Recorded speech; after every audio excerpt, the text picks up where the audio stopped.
And bang. Where's the clapper? Oh, there. What the clapper.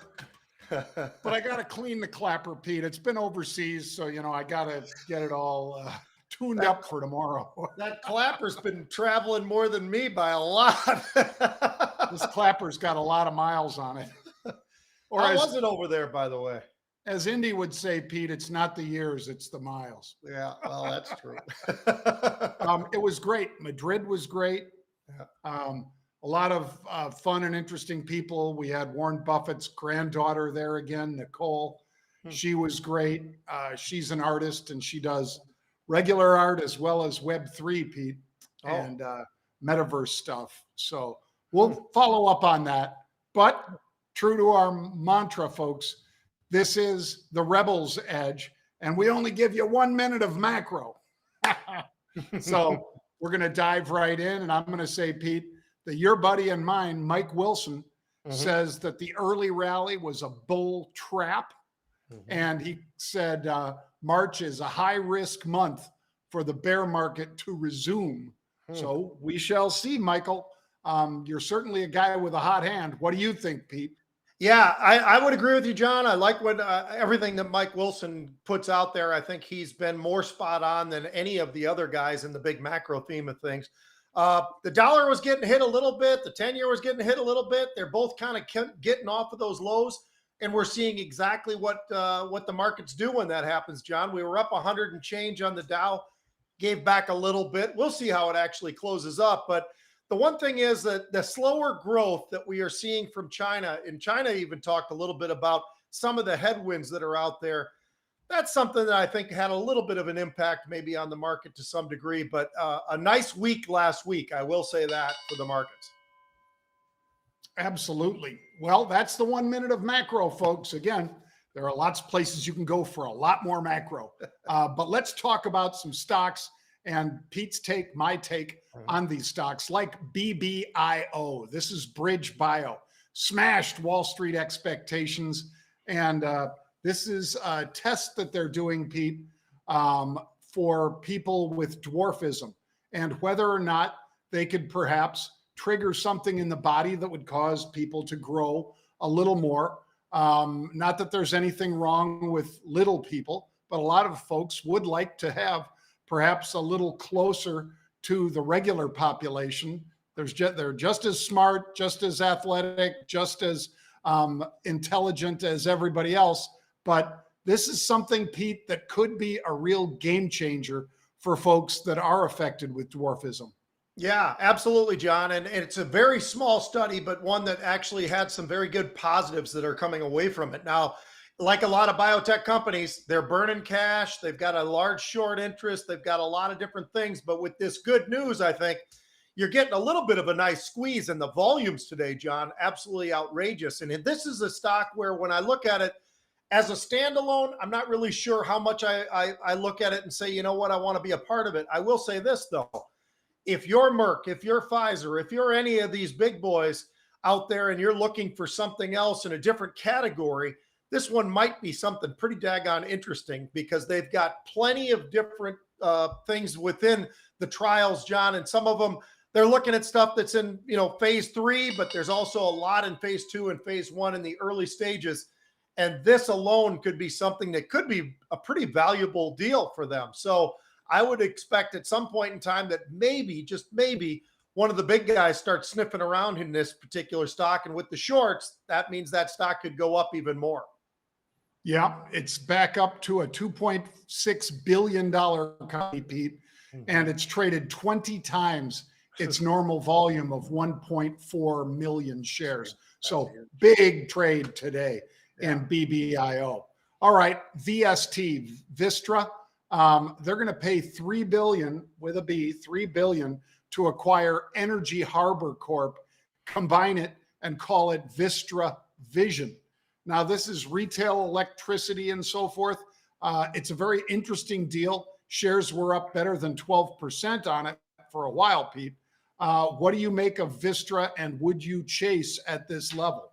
I'm not going to chase it, John, but I do like what they're doing. I mean, I think this is a great acquisition on their part. If you go back, though, and you look at the last couple of quarters, they've missed 3 of the last 4 in terms of earnings. They've missed on their revenue. They've had some issues along the way.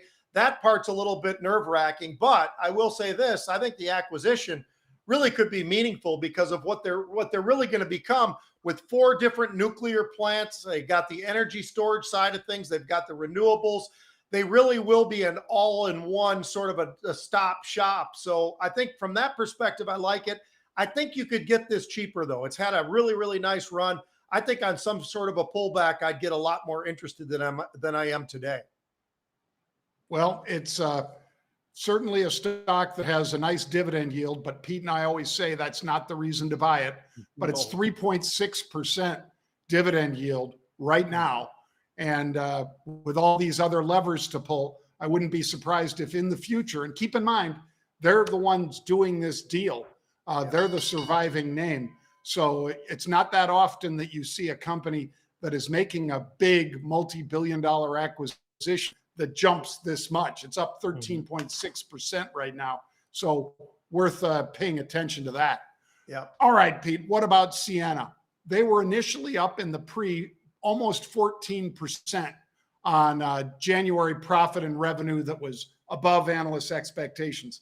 But it turned around, didn't go all the way hard negative or anything. I'm not implying that, but boy, it gave up that initial very large pop to make it a much smaller pop after we got going. It cut it in half at least. It's only up 5% right now. What do you think? Yeah, that's a little bit shocking, John, especially when you look at the numbers. I mean, they absolutely blew things out of the water. I mean, the earnings are up 36%. Revenues are up 25%. Their numbers look fantastic. Their outlook was great. They talked about 20 to 22% growth. They previously were somewhere in the ballpark of 17% growth. So I think that there's a lot to this one, John. It had that big pop, like you say, then it immediately eased back, up like 3 to 5% over the last couple of hours or whatever, as we've gotten a little bit deeper into the day. It's interesting for sure. I like this company. I think given what they've given us so far, and I like that outlook, I think that there's no reason to pass up on something like this. I think this is actually kind of a golden opportunity, to be honest with you.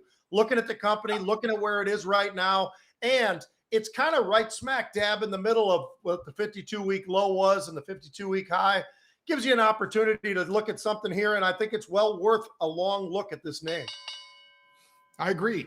This is one, Pete, that just like if a stock flips and goes negative after good news, this one actually gave up a lot of the upside. There were some people that are working on it, pushing on it, but I think this one could go back and test some of those highs. This would be one that I would hold longer term. Doesn't mean you can't sell some calls against it, but I would hold this one and own it. All right. Speaking of owning it, you've owned it for longer than I have. Apple. But I'm proud to say, Pete, still my largest holdings. They're supposedly self-developed a 5G modem chip. That's a big deal. So they've codenamed it Ibiza, made on Taiwan Semiconductor's 3-nanometer process. Goldman says, you know what? Services. Goldman must be listening to you, Pete, because you always said that for years. And now Goldman's saying it. What do you think about Apple and services? Well, first of all, John, the Goldman analyst who used to be the Apple one is gone. And that's why they finally have figured out, hey, this guy was an idiot. This guy had no clue. I think his price target was 110, John. And I can't tell you the number of times you and I would go on television and they'd say, well, but the Goldman analyst thinks this. And I'm like, great. Has he been right? Crickets. He has not been right. But now that's his new analyst out there, and they're pretty excited. They've got a buy rating on it. They've got a 199 target as well, John. So, yes, they've woken up and they figured it out. And the analyst now understands that services are a big part, as well as wearables and all of the rest. But the services revenue, that's something that is unbelievable, John. I don't think many people realize this. How about this? 78 billion last year was the revenue for just the category of services. Now, that would put them above GE, Procter & Gamble, IBM, and Disney in terms of their revenue just for the services. So it gives you a little bit of an idea of how big and what a massive thing this is. I think that they're right. I do think, though, the price target at 199 seems a little bit stretched, a little bit extreme right now. I think, especially given the backdrop of the economy and so forth. But I do, obviously, just like you, I still like Apple. I think for all the right reasons. It's the wearables, it's the services, it's the credit card. It's just about everything that they do, John, turns to some kind of gold. And this is a stock that I think, you know what, if you're going to own anything, I think Apple is definitely one that should be owned. Agree. Obviously, you and I are long-term holders of it, have been delighted to be long it. I think we both eke out returns over 20% by just selling calls against it, Pete, and getting that dividend cash flow. When I read last week, Pete, Buffett's letter, and he said that he had accumulated, this is a different stock now, he accumulated Coca-Cola, 1.3 billion shares of Coca-Cola. And last year alone, that paid him $700 million in dividends. It's unreal. Now, I know I'm talking a number of shares versus the return that was paid to him from the company, but that's just amazing. And I think the same sort of patient investor in Apple is going to be rewarded that same way. And certainly Warren Buffett is that same guy, Pete. Yep, for sure. All right. How about unusual? ChargePoint, CHPT. This has hit more than probably any other stock that we watch, Pete. They're not always right. Sometimes they buy the, upside calls at the 15 strike when the stock's 12 and it doesn't get up there or even close. And those are like broken dreams. This one, though, they're buying the 1150 calls that expire in 2 weeks. 2 weeks, March 17th, these calls expire. They bought 30,000 of them. The stock was $11.30, Pete. I like that because it's not nearly as much of a jump to the upside. And those have kind of proved to be problematic, I'll say. But I do like that it's a 33-cent bet on a move over the next 2 weeks. What say you? Yeah, that one's great, John. And one of the, we always talk about certain names that hit frequently. This is one of those names. We always want to make sure that they continue to be on the right roll in this type of thing. But great company, and we all know what's going on. We hear a lot of different news from Tesla and all the rest of them. And the EV space is certainly something very hot. ChargePoint, really interesting company. I'm going to jump out there, John, with you with Roku. Now, this one's pretty interesting. But when you look at what the 52-week highs and lows are in this company, it's pretty extraordinary. It started off the year, by the way, around $40. Today, it's trading about $67. The highs, the 52-week highs, about 140. So still well off those highs, but still starting the year pretty nicely from where it started at about $40. So there's a lot of interesting things about Roku. I think that there's a lot of ad growth there that could be something into the future. But these options that I'm going to talk about have nothing to do with the future. They actually expire this Friday. They're March 10th. And what are they doing? Well, they bought 10,000 of the 75 strike calls for about 27 cents up to about 40 cents for those options. Now, interesting to see that. Looking for a move dramatically as of right now. I did what you and I talk about all the time. I like this trade. I like what I'm seeing here. I just don't like the fact that they're at the 75 strike. So I brought it down and turned it into a spread. I bought much closer to where the stock is now, sold and out of the money call. I don't want to get into too confusing, but turned it into a spread because I do think this is a stock that has a little bit more room to the upside. So, by the way, I got to tell you something. This is an alert. Derek Carr just signed with the New Orleans Saints, John. That's going to be huge. Why is that huge? Because he finally gets to be on a team that has a defense. And they haven't even started sports yet, but I'm going to jump to this one because I think it's really interesting, John. He's got the great opportunity. He's got receivers. He's got a tight end, got a great running back, got a nice offensive line. He's also got a top 5 defense in just about every category out there. So in terms of yards, they're top 5. In terms of sacks, John, they had 48 sacks last year. Do you know how many the Raiders had? I don't even know if they barely got past double digits. They actually did, but I mean, it was like around 20. So the defense was terrible with the Raiders, and now he's with the Saints. He's got a defense. I think this, and I never even thought about it because I didn't realize that they might be going that direction. But what do you think about that move? I think that this is a great landing spot for Carr. Oh yeah, I do too, Pete. And I think it makes the Jets all the more in focus for Rodgers. Yeah. Absolutely as serious as I can be, folks. I can't imagine that Aaron Rodgers wants to go back to Green Bay. They were decent to him for a long time, and this latest contract of his pretty much hamstrung them. Pete's talked about it. That there really wasn't much room under that contract for anybody else to get acquired, anybody serious, Pete. So I think there are still 3 teams he could play for, or he could just walk away with $60 million. The 3 teams are the Green Bay Packers, San Francisco 49ers, or the Jets. And if Carr would have signed with the Jets, Pete, that would have made just 2 teams, in my opinion, that he would go to.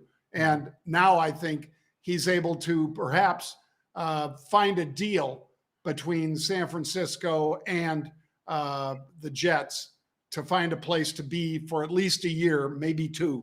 And I think that he's got that in him. He's got the drive, but we'll have to see. That's a big trade, $60 million trade. Usually teams want a bunch of stuff for that, but Green Bay might be in the position, Pete, where they can't demand too much. What do you think of that? Yeah, no, I agree with you. And I think that's the first domino to fall. And because of that, John, I think we're going to start to see these other quarterbacks that we have been talking about for a while start to sign up with different teams. I think this starts it all off. And I think Derek Carr's in the right place for him. So we're going to jump to the combine real quick, John. Here's what I've got for you. Now, we kind of covered this a little bit, but we got to talk about this a little bit more. So is Anthony Richardson, is he Josh Allen, or is he Jamarcus Russell? Now, that's a question, I think, for everybody. And I'll give you a couple of things. So at the combine, he set records at the quarterback position. He's big. He's strong. He's fast. He ran a 4.40. He's got a vertical of 40 inches and 40.5 inches, John. He's got a broad jump of 10 feet, 9 inches. I mean, everything he did was spectacular, right? So he's a physical specimen. Now, here's what I'll say, why you're going to hear where I'm leaning on this one. 2020, he goes to the University of Florida. He can't beat out a guy named Kyle Trask, who's now in the NFL, and he's the Buccaneers' most likely starter. But he got drafted there. Great player. He went in the second round. Now, he couldn't beat out a guy who was going in the second round. Now, that says something, right? Also, 2021 rolls around. Emory Jones is the starter at the University of Florida, a name that I'm sure everybody knows because Emory was, wait a minute, maybe not. Nobody knows who he is. And he couldn't beat him out, John. So now he gets his chance, right? He gets his opportunity. He's big, he's strong, he's fast, except for he's not very accurate because he's a 53% completion throwing guy with 9 interceptions and 17 touchdowns. That does not sound to me like a guy who's got the exact what everybody's looking for to go into the NFL. I want a guy who's accurate. I want a guy who doesn't throw interceptions in college because when you get to the NFL, everybody's better than whoever you just played against. So here's the thing. There's been a lot of guys who did great at the combine. Akili Smith, Kelly Stouffer, Joey Harrington, Brady Quinn. You can go through this list. I mean, it keeps going on and on and on. And Jamarcus Russell and, Leaf, all these different guys. So tell me, John, is Richardson really Josh Allen, as a couple people have said, or is he maybe something else? Maybe Jamarcus Russell. What's your thoughts? Well, and I think Pete and I would both love him to be Josh Allen. If he becomes a Josh Allen talent in the NFL, that'll be developed by whoever gets him, Pete, because he will go high, obviously. And some of the people that Pete mentioned, Brady Quinn, for instance, these guys, were just out of the league 2 years later. A number of these guys were and unfortunately, the Bears frequently find these guys and draft these guys. So that's not such a great thing for our Bears. But for whatever reason, Pete, the combine, and I watched a lot of it. I really did. I was on the plane coming back from Madrid. So I saw a lot of what was going on Sunday with the linemen and running backs. I had looked at some of the posts by NFL Network and so forth of some of the other players and what they were doing and so forth. And the combine's great, and it gives you one more input, but it should not be the deciding factor unless you're talking about a guy that everybody says is just a can't miss, and either A, he craps in the bed at the combine, or B, puts up numbers like Richardson did at the combine. I don't know that you jump Richardson over any of these other players, Pete. It's just not me to say that the combine is as important. But what I will say is that if you're somebody like Stetson Bennett, who a lot of people said was, there are some issues with some of these players. Well, turns out he can throw the deep ball, Pete. It turns out that in 2 years, you know how many games he lost, Pete? What, is it close to 0? Pretty close. So, I mean, I think what you do on the field, and you've always said this, is more important than the combine. But the combine can be that cherry on top. So, Richardson, I wish you well, sir. I hope you are working with a quarterback coach who's really, putting you through the paces and getting you used to reading defenses, because it's a lot different than what you faced at Florida, my friend. But obviously that's a lot of talent that kid has, Pete. I would love to see him be Josh Allen, but you already named Jamarcus and a couple of the other guys. And, I wouldn't be risking my top pick on Richardson. I'll throw one more, Andre the Warehouse. Anyway, as far as a flop, sort of semi-sticking with the combine, John, I'm going to go with this. Now, I've had some rants before, and I'm going to give you another one. So we've talked about Roger Goodell and some of the mistakes that he has made, and he's made a lot of them. And one of them is he's got to fix, hopefully in the offseason, is getting 3 quarterbacks on their field every time they suit up for a game. And why not have the other guys who are the practice players be suited up as well? Why not? You pay them anyway, right? And that's been a mistake. Mandate that they have a 3rd quarterback. Adam Silver, the load management, right, with the NBA, and what a debacle that whole thing is for the fans. And it's really not very well serving the fans whatsoever, because they don't know who's going to sit and when that's going to happen. But now I'm going to go after the guy who's the executive director of the NFL Players Association. Now that's DeMaurice Smith, John. Now this guy cannot find his rear end with both hands. And here's why. So first of all, the guy goes out there, right, and he says, you know what? You can only have 14 full padded practices. So what's happened with the NFL? Well, they have lost everything when it comes to the fundamental side of the game. And that also happened in college because they limited the number of hours they could practice. So they're not as fundamentally solid as they once were. Go back 15, 20 years ago as far as that goes.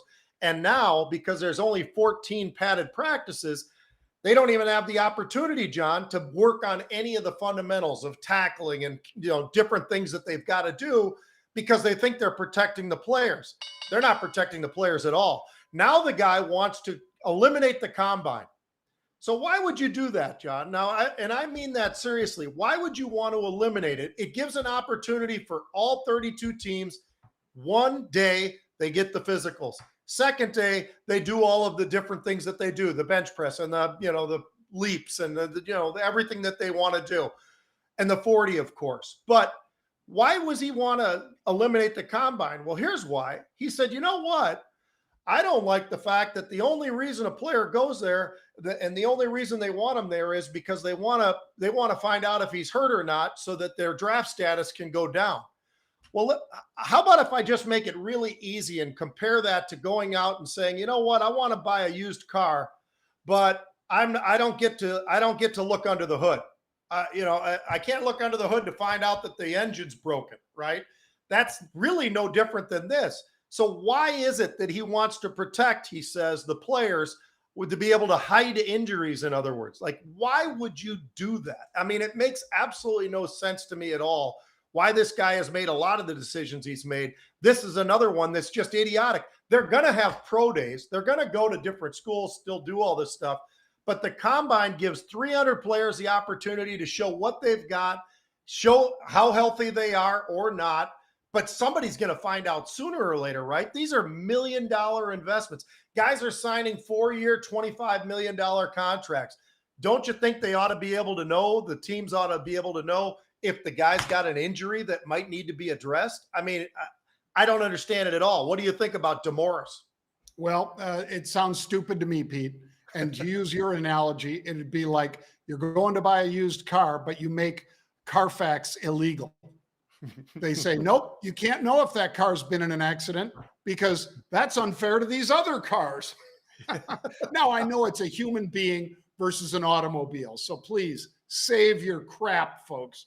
I will tell you straight that this is just for a way to hide somebody who's hurt, who should not be drafted, whether mentally also, Pete, because some of these kids can't hack it mentally. Right. Now, that's a small percentage. But there are some people who cannot hack it mentally. And if you're somebody who, like, for instance, the center, he calls, other than the quarterback, the center calls the offense, right? He's the one that calls the blocking scheme. And so if you happens to be a good drive blocker from, whatever, big college U, and that's all he can do, and occasionally he can snap the shotgun or whatever, but he can't do the job on the line, you need to know that. Yeah. And you wouldn't know it if you just watched him in film and all he did was drive block against, a nose guard or a linebacker or whatever. You'd never know. So I think it's a better chance for players to showcase their skills, show them maybe I shouldn't be overlooked. That offensive tackle, Pete, Corey, something or other, that beast from North Dakota State. Yeah. That kid could have played Division I basketball or football. And he chose to play football. His dream was to play at NDSU. He did a great job. He's going to be one of the top O-linemen taken. But let's say that because he played at NDSU, people didn't see him as much. And they take the kid from Ohio State instead, or a kid that plays on the Big Ten Network or Pac-10 Network or SEC Network or whatever. Whereas how many people have seen this kid play? Yeah. Other than scouts on film, a lot of people have not seen this kid, and he could have fallen through the cracks and instead get picked up in the 3rd or 4th round, like a Lyle Alzado or whomever. But if you have a combine and they say, we want to see this kid perform against all these other guys, well, I think that's the chance to showcase your talent and to move up in the draft. And the fact, like you said, that this idiot wants to basically put damaged goods on the field, good luck to him. That's a stupid idea. He comes up with stupider ideas every year, and they somehow continue to have him there, John. Last thing I'll say is, after talking to multiple GMs, a couple of different position coaches in the NFL, all of them say how great it is, even like you were saying, John, not just the physical side and not just the medical side. They want to talk to these guys and look them in the eye and see what they are, who they are, how do they act, do they have a bad attitude, do they have this, do they have that, and get to know the guys a little bit, because that is important too. You want your locker room to be however you want the locker room to be, and you want the kind of players that you're looking for. And so this gives them that opportunity as well. And it's all in one spot, Indianapolis. That's where it is every single year now. And for whatever reason, this clown wants to change that. It is the dumbest thing ever. But as we've said about Goodell, we've said about Silver, we'll say it about this guy as well. They just need to figure it out, and they need to figure it out pretty quick. Yep. Dormise Swit, whatever that. DeMaurice Smith. DeMaurice I can't even say his name, Pete. So I guess I wouldn't pass those tests either.